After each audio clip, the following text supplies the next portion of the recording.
سبحان اللہ بحمدہ سبحان اللہ العظیم سبحان اللہ بحمدہ سبحان اللہ العظیم سبحان اللہ بحمدہ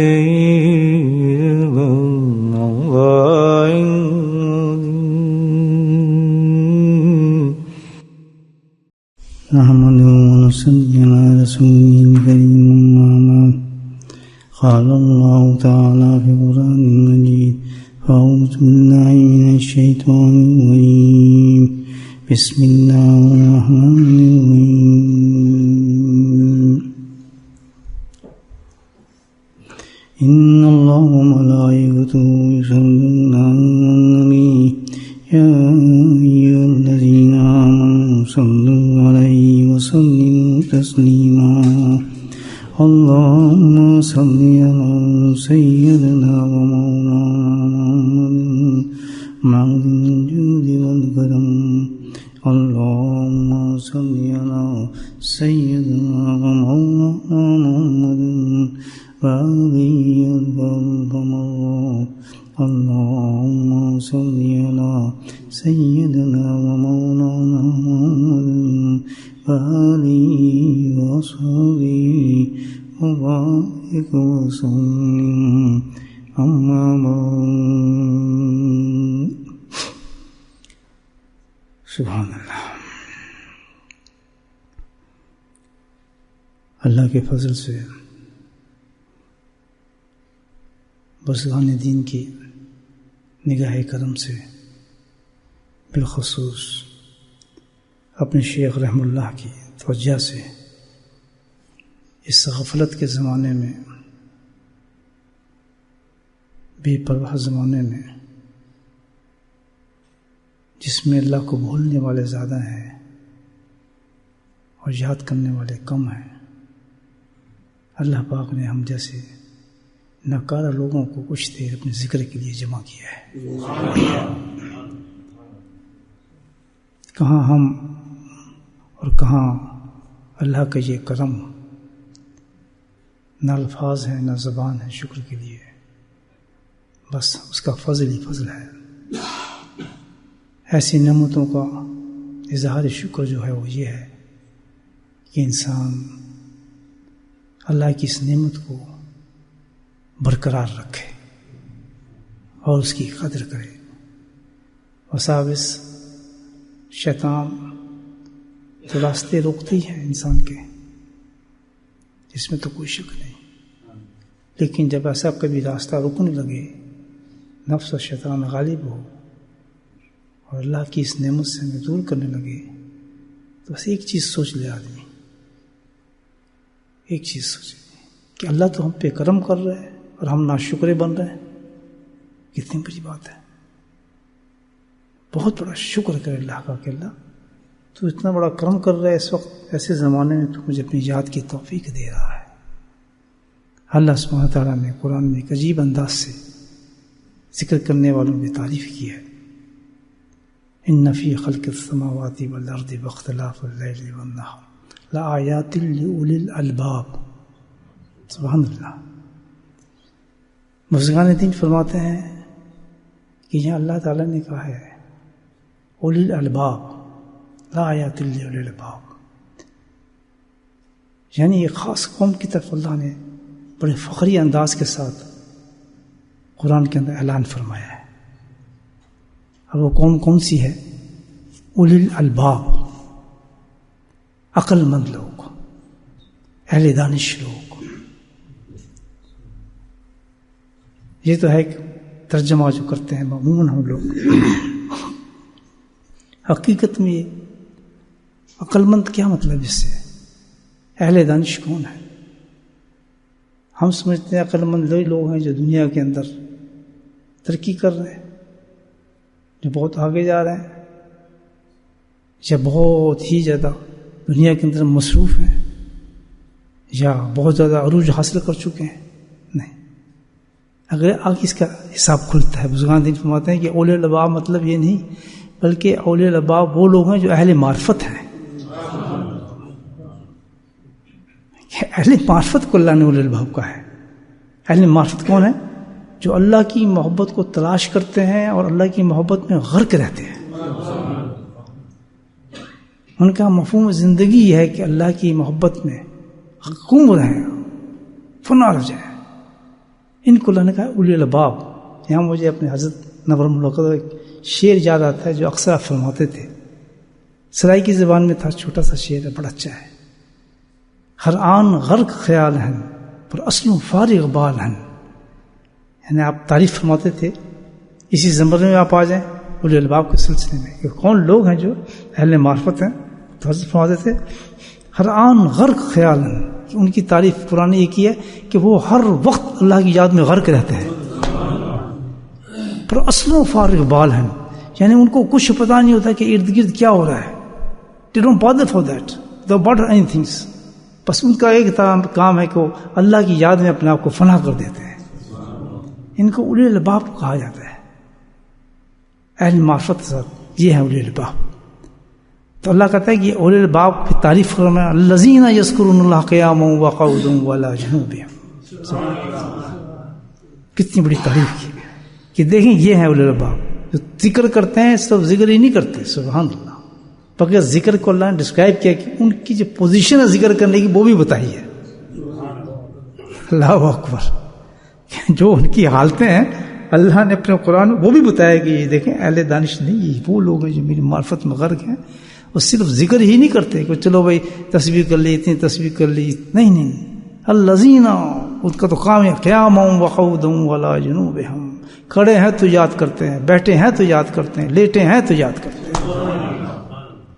کوئی عام آدمی بات یہ اس کی تعریف نہیں کر رہا. کرتی ہوں گے نا، کوئی لوگ تو ایسے ہوں گے نا دنیا میں جس کو اولیاء الالباب بھی کہا ہے اور تعریف بھی کی ہے اور ان کا عمل بھی بتایا ہے اللہ تعالیٰ نے. کتنی بڑی بات ہے، کتنے ان کا کام یہی ہے. اتنے غرق ہوتے ہیں کہ چلتے پھرتے ان کا کام یہی کہ کچھ بھی دنیا کے اندر ہوتے ہیں. وہ یہ نہیں کہ دنیا کا کام نہیں کرتے، کاروبار بھی چلتے ہیں، بیوی بھی ہوتے ہیں، بچے بھی ہوتے ہیں، سودا بھی خریدتے ہیں، کھانا پینا بھی ہوتا ہے، کام بھی کرتے ہیں، بل بھی دیتے ہیں. دنیا سے فارغ نہیں ہے وہ. نہیں، کس چیز سے فارغ ہوتے ہیں کہ دل ان کے فارغ ہوتے ہیں. دل فارغ ہوتے ہیں. خطکار ول دل یار ول. وہ اتنے اپنے آپ کو غرق کر دیتے ہیں کہ دنیا کے اندر مصروف رہتے ہوئے بھی ہاتھوں سے کام ہو رہا ہے، جسم سے کام ہو رہا ہے، چلتے پھرتے کام ہو رہا ہے، لیکن دل جو ہے وہ ایک منٹ بھی اللہ کی یاد سے غافل نہیں ہوتا. اس کو کہا جاتا ہے اولیاء الالباب. الذین یذکرون اللہ قیاما وقعودا وعلی جنوبہم. اب آگے یتفکرون فی خلق السماوات. یہاں ایک بڑی عمدہ بات ہے دوستو، بڑے غور سے سنا. یہاں نقشبندی سلسلہ آ رہا ہے. سبحان اللہ، بولے سبحان اللہ. تو ہم سب نقشبندی سلسلے کے خادم ہیں الحمدللہ. تو یہاں اب اس کے لیے اللہ نے ایک اور عجیب راز کی چیز بتائی ہے. دیکھیں اللہ والوں نے کیسی کیسی باتیں کی. ہے قرآن سیدھا سادہ پڑھتے ہیں ترجمے، لیکن دیکھیں جب اہل معرفت لوگ ہیں وہ کیسے موتی نکالتے ہیں قرآنوں سے. تو فرماتے ہیں کہ خالی ذکر ہی نہیں اللہ نے کہا کہ ان کی اس طرف یہی تعریف نہیں وہ ذکر کرتے ہیں. نہ، ذکر کے ساتھ ان میں ایک اور بھی عادت ہے. ان کے ذکر کا انداز بڑا مختلف ہے. وہ کون سا ہے؟ وَيَتَّفَكَّرُونَ فِي خَلْقِ السَّمَاوَاتِ. سبحان اللہ. یعنی ان کے ذکر میں خالی ذکر ہی نہیں ہوتا بلکہ اس ذکر کا اللہ نے ایک چیز بتایا ہے کہ ان کا پیکٹ ہوتا ہے ذکر کا. یعنی کمبائن ہے ایک چیز سے ان کا ذکر. سنیں غور سے، کمبائن ہے کسی چیز سے. کیا کہ ذکر بھی ہوتا ہے اور فکر بھی ہوتا ہے. اللہ اکبر، کیا بات کہی ہے.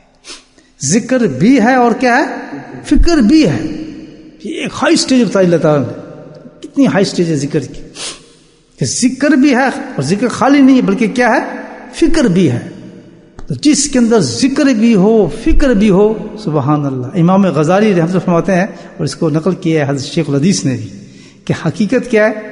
حضرت امام غزالی کی ایک اور نقل فرمایا انہوں نے، میں آپ کو مجھے بھی یاد ہے، میں آپ کو بتا رہا ہوں کہ ذکر اور فکر دو چیزیں ساتھ ہو جاتی ہیں جب اس کو کیا کہا جاتا ہے، مراقبہ کہا جاتا ہے. یہ ہے مراقبہ جو نقشبندی سلسلے میں کرتے ہیں. دیکھ لیں کتنی قیمتی چیز ہے. دیکھ لیں جو مراقبہ ہے، فرمایا ایک اس میں دو چیزیں صرف ملتی ہیں کہ ذکر موجود ہوتا ہے، ادھر اللہ کو یاد کرا ہے، ادھر کیا ہوتا ہے فکر بھی ہوتا ہے. فکر کی چیز کا ہوتا ہے، دنیا کا نہیں فکر ہوتا. نہیں، وہ چاہتا ہے کہ ذکر تو کر ہی رہا ہے، لیکن ذکر کے ساتھ وہ کہتا ہے کہ یار اس کو ایک فکر یہ بھی ہوتا ہے کہ میں اللہ کی معرفت میں اور محبت میں اپنے آپ کو فنا کروں. اس فکر کے اندر وہ ذکر کرتا ہے. تو جب یہ دونوں جمع ہو جاتی ہیں تو پھر کیا ہوتا ہے، اس کے زبان پر ہر چیز گنگ ہو جاتی ہے. سبحان اللہ. پھر وہ کچھ نہ بولتا ہے، نہ آواز نہیں کرتی، کچھ نہیں کرتی، بلکہ وہ استراق میں چلا جاتا ہے. استراق سمجھتے ہیں؟ اس کا ترجمہ یہ ہے کہ غائب ہو جاتا ہے. استقراق کی یہ ڈیفینیشن ہے کہ وہ کیا ہے، ایک وہ غائب ہو جاتا ہے بالکل، نہ بولتا ہے، نہ کچھ کرتا ہے، نہ اونچا بولتا ہے. پھر کیا ہوتا ہے، وہ ایسا ذکر ہو جاتا ہے کہ وہ استقراق میں چلا جاتا ہے، گویا کہ غرق ہو جاتا ہے اس فکر کے اندر. تو جب یہ دونوں چیزیں مل جاتی تو اس کا نام ہے مراقبہ. یہ ہے مراقبہ. اس کی قیمت کیا ہے ذکر کی؟ حساد رضی اللہ تعالیٰ عنہ. پھر میں حضرت شیخ حدیث کے شیخ نے جو حدیث روایت کی اس کے بات کر رہا ہوں آپ سے. حدیث میں نہیں کہہ رہا، حضرت شیخ رحمۃ اللہ نے یہ حدیث بیان فرمائی ہے کہ حساد رضی اللہ تعالیٰ نے فرماتے ہیں کہ نبی پاک سے میں نے خود یہ سنا کہ آپ سے فرمایا کہ جو مراقبہ ہے، جو ذکر خفی ہے، سبحان اللہ، یہ 70 گنا افضل ذکر ہے، افضل ترین ذکر ہے. افضل کا لفظ اکثر میں اس کے بارے حدیث میں یہ افضل ذکر ہے بہت، جس میں انسان کے ساتھ فکر بھی ملتا ہے اور ذکر بھی ملتا ہے. جیسے ہم تو کریں لا الہ الا اللہ، اونچا ذکر کر رہے ہیں، یہ ذکر ہے، فکر نہیں ہے اس میں. اور جیسے مراقبے میں آدمی چلا جاتا ہے، جس کو ذکر خفی کہتے ہیں، وہ ایک عجیب مجموعہ بن جاتا ہے. اس کے اندر جو اللہ کی رحمتیں اور فضل آتا ہے، سبحان اللہ، اس کا تو کمال ہے، اس کا تو کمال ہے. کیونکہ آپ دیکھ رہے ہیں اس ذکر میں جا کے آدمی بات تو نہیں کرتا، آواز تو نہیں آتی، سب محو غرق ہو جاتا ہے. کس چیز پر؟ اللہ کے نام کو بس یاد کرتے رہتا ہے، اللہ اللہ اللہ. اب یہ چیز بڑھتی ہے انسان کے ظاہر ہے محنت کے ساتھ، نسبت کے ساتھ. اور ظاہر ہے یہ تو جتنے آدمی اس میں نسبت رکھے گا اپنے، کیونکہ یہ جو ذکر ہے مراقبہ، یہ بھی سن رہے ہیں، یہ بدو کہتے ہیں بغیر کسی شیخ کامل کے آتا نہیں ہے. اس ہی کو حقیقت ہم کہتے ہیں ذکر سیکھنے گئے، حقیقت میں اس ذکر کو سیکھنے کے لیے آدمی کسی شیخ کے پاس رجوع کرتا ہے اور جاتا ہے کہ حضرت ہمیں ہمارے دل کو، ہمارے قلب کو ذکر سکھائیے. یہ بغیر شیخ کے نہیں آئے گا. اور اس میں سارا تعلق جو ہوتا ہے وہ شیخ کے ساتھ ہوتا ہے. جیسے انسان مراقبے میں جاتا ہے اور اپنے شیخ کے ساتھ اس مراقبے میں اگر شیخ بھی شامل ہے تو سارے فیوز و برکات شیخ سے وہ حاصل کرتا رہتا ہے. الحمدللہ، سبحان اللہ. اور جب اس کا رابطہ مضبوط ہو جاتا ہے، رابطہ کہتے ہیں اپنے شیخ پہ اعتقاد مضبوط ہو گیا، محبت بڑھ گئی، اطاعت اور خدمت بڑھ گئی شیخ کے ساتھ، جیسے جیسے اس کا اب جیسے ایک مجمع ہے اس میں ذکر، کیونکہ ہے مجلس تصوف کی تو میں آپ سے باتیں کر رہا ہوں اور کوئی وجہ نہیں بات کرنی، آپ اہل ذوق ہیں اسی بات، اس لیے آپ جمع ہوئے سارے. یہ نقات میں آپ کے سامنے ہم نے بزرگوں کو سنے، میں آپ کو بتا رہا ہوں، انشاءاللہ کام آئیں گے زندگی میں. تو کیا ہوتا ہے کہ جب انسان بیٹھتا ہے اپنے شیخ کے ساتھ مراقبے میں سیکھنے کے بعد، جب شیخ نے ذکر سکھا دیا اور وہ شخص سنجیدہ ہے اللہ کی محبت کے لیے، یہ بھی یاد رکھیں، وہ شخص سنجیدہ ہے، کمزور ہے، ظاہر ہے کمزور ہے، بیچارے کی غلطی ہو جاتی ہیں یا کچھ ہو جاتا ہے، لیکن سنجیدہ بہت ہے کہ یار مجھے اللہ کی محبت ملنی چاہیے. بہت سے لوگ میں نے دیکھے ہیں اپنے ساتھ جو میرے ساتھ تعلق رکھتے ہیں، ان کی یہ ایک شکایت ہے ہم بڑے کمزور ہیں، ہم بڑے کمزور ہیں. حقیقت میں کیا ہے، وہ کمزوری نہیں ہے، انہوں نے خود کمزور کیا ہے اپنے آپ کو. کیوں کہ شیخ مانند ایک سمندر کے ہوتا ہے، وہ تو سمندر ہے، وہ تو پانی دے رہا ہے، پانی پہنچا رہا ہے، وہ تو سمندر ہے.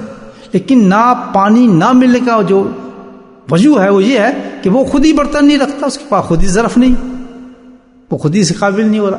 اور جتنی اس کی استطاعت بڑھتی چلے جائے گی مرید کی، یاد رکھیں کون سی استطاعت؟ رابطہ شیخ کی، اس کی نسبت، محبت اور اعتقاد جیسے جیسے بڑھتا چلا جائے گا تو وہ استطاعت بڑھ، اس کا برتن بڑھ رہا ہے، اسی قدر سمندر سے پانی بڑھتا چلا جائے گا. یہ بزرگان نے بات بتائی ہے. تو ایک ہی جیسے مجمع میں بیٹھے ہیں، مختلف حضرات ذکر کر رہے ہیں، تو کوئی کسی طرح لطف لے رہا ہوتا ہے، کوئی کہیں پہنچا ہوتا ہے، کسی کتنا پیالہ بھرا ہوتا ہے. کیوں کہ فرق ان میں کیا ہے آپس میں؟ فرق وہی فرق ہے کہ اس کا اعتقاد بلند ہے، اس کی محبت بلند ہے، اس کی نسبت بلند ہے الحمدللہ. تو وہ جو ہے اس سے خوب فیض پانی لے رہا ہے سمندر، کھینچ رہے ہیں، زیادہ کھینچ سکتے ہیں، حفاظت کر رہا ہے. تو جب انسان مراقبہ جاتا ہے الحمدللہ، مراقبے میں فنا ہوتا ہے، تو اللہ تعالیٰ کی طرف سے بے انتہا فیوز و برکات، لہریں دور نکلنے شروع ہو جاتی ہیں انسان پر الحمدللہ. اور جب جیسے جیسے وہ اس پہ یہ مراقبہ، یہ بھی ہمارے بزرگ دین کہتے ہیں کہ بہت زیادہ مراقبہ کرے آپ، کثرت سے مراقبہ کرنے چاہیے. ہر کوئی لمحہ نہ چھوڑے کہ آدمی مراقبے کے اندر نہ ہو. اور سب سے آسان طریقہ ہے کثرت سے مراقبہ کرے. اور یہ تو بہت ہی بڑی بڑی نعمتوں میں سے ایک نعمت ہے کہ اگر شیخ کے ساتھ مل کے اس کا مراقبہ ہو رہا ہے کسی جگہ پر، تو وہ تو بہت بڑی بات ہے، بہت عظیم بات ہے. اس میں تو بہت زیادہ فیض انسان کو ملتا ہے الحمدللہ. ڈپینڈ یہ کرتا ہے کہ انسان کے اندر اس کا اعتقاد کتنا ہے اپنے شیخ سے. جہاں سے پانی آنا ہے اس سمندر سے تعلق کتنا ہے اس کا، اس کی نسبت کتنی ہے. نسبت کے لیے تو میں آپ کو بتاتا ہوں کہ اس میں سب سے بڑی چیز اعتقاد ہونی چاہیے، انسان کو محبت ہونی چاہیے، اطاعت ہونی چاہیے، خدمت ہونی چاہیے. اس کو انسان بلند کرتا جاتا ہے، وہ بھی اللہ کا رحمت اس پہ آنی شروع ہو جاتی ہیں. وہ اللہ تعالیٰ نے کہا یہ جو طریقہ ہے بہت ممتاز ہے. حضرت عائشہ صدیقہ رضی اللہ تعالیٰ کی ایک اور حدیث مجھے یاد آتی ہے، یہ بھی حضرت شیخ الحدیث نے لکھی ہے، موجود ہے اس کی تاریخ میں ذکر کافی اور مراقبے کی تاریخ. فرماتی ہیں کہ جو فرشتے ذکر سنتے ہیں، جو فرشتے ذکر خود سنتے ہیں، اس سے نہ سننے والا ذکر 70 گنا افضل ہے. جو ذکر سنتے ہیں، ہم زور سے ذکر کرتے ہیں تو فرشتے سنتے ہیں، لیکن ذکر خفی ایک ایسا ہے کہ ذکر یہ فرشتے نہیں سن سکتے. بولے سبحان اللہ. اللہ نے کہا یہ تم نہیں سن سکو گے، کیونکہ یہ تو دل کی گہرائیوں کے اندر نکل رہا ہے، اس میں اللہ اور بندے کا تعلق آ جاتا ہے ذکر خفی کے اندر. کتنی بڑی چیز آپ مجھے بتائیں، کتنی بڑی چیز ہے، کتنا ڈائریکٹ انسان پہنچ جاتا ہے اللہ تک. دیکھیں تو فرمایا کہ جو سنتے ہیں فرشتے، اب ساری دنیا ذکر کرتی ہے، بڑے بڑے ذکر ہیں الحمدللہ، جیسے ہم کرتے ہیں کلمات کا ذکر کرتے ہیں تو فرشتے جھومتے ہیں. یہ فرشتوں کی خوراک ہے، یہ فرشتوں کی خوراک ہے الحمدللہ. جو ہم ذکر کرتے ہیں دعائیں مانگتے ہیں اللہ تعالیٰ، ہجوم لگتے ہیں فرشتوں کی سننے کے لیے کہ کون سی جماعت ذکر کر رہی ہے، ہم بھی مستفید، فرشتے کہتے ہیں اس ذکر پر. لیکن ذکر خفی جو ہے اللہ تعالیٰ کہتا ہے کہ اس سے سب فارغ ہے، اس سے کوئی تعلق. کیوں کہ یہ جو بندہ مجھے اس وقت جو یاد کر رہا ہے، سبحان اللہ، اس کی وجہ کیا ہے؟ یہ بندہ اس وقت جو یاد کر رہا ہے، اس سے مقصد اس کا کیا ہے؟ ثواب نہیں ہے، اس سے مقصد خود میں ہوں. سبحان اللہ. فذکرونی اذکرکم، یعنی اس وقت جو یہ بندہ مجھے یاد کر رہا ہے، اس کا مقصد اب ذکر وہ نہیں رہا کہ ثواب اتنا ہوگا، اتنی بلندی ہوگی، یا یہ ہوگا، اتنے فرشتے ہوتے ہیں. اس نے یہ راستہ طے کرنے کے بعد اب ڈائریکٹ یہ چاہتا ہے کہ میں اللہ کے ساتھ مل جاؤں. بس یہ معرفت کی بڑی عجیب سٹیج ہے. تو اللہ تعالیٰ ہم سب کو توفیق دے بھائیو. اللہ نے یہاں تک تو ہمیں لگا دیا کہ ہم حضرت کی برکت سے نور اللہ کو مرکز اللہ ان کی قبر پہ رحمتیں نازل کرے، ان کے خاندان میں اولیاء اللہ ولی پیدا ہوں، ان کی چاروں دہاں میں اللہ ان کا فیض کو پہنچائے. کہ ایسا اللہ والا تھا کہ لاکھوں ہزاروں میل دور کے اس نے ایسی جماعتیں پیدا کرتی ہیں الحمدللہ، جن کو مراقبہ سمجھنا آ گیا. تو بھائی جو نہیں سیکھے وہ آ کے اس ذکر کو سیکھیں، وقت ضائع نہ کریں، بہت آسان ہے، بہت بڑی چیز ہے. جو سیکھ گئے ہیں اس کی قدر کریں. کل اللہ کے سامنے ہم کیا جواب دیں گے مجھے بتائیں، بجائے نقصان کے خوب جوتے پڑیں گے. اتنی بڑی چیز کی ناقدری کرنی، آپ سوچیں کتنی بڑی بات ہے. نخرے کرنے نہ، استغفار کریں، توبہ کریں، اور جو کمزوری ہیں اس پہ اپنے ندامت کریں، اور ان چیزوں کو پیدا کریں جو اللہ تعالیٰ نے قرآن کے اندر جیسے طریقہ بتائے، اس کے فائدے بتائیں، اس کی مفید. جس طرح میں تھوڑا سا اشارہ کیا ہے، اللہ والوں کے پاس تو بڑی بڑی باتیں ہیں اس کی جو بیان کر سکتے ہیں.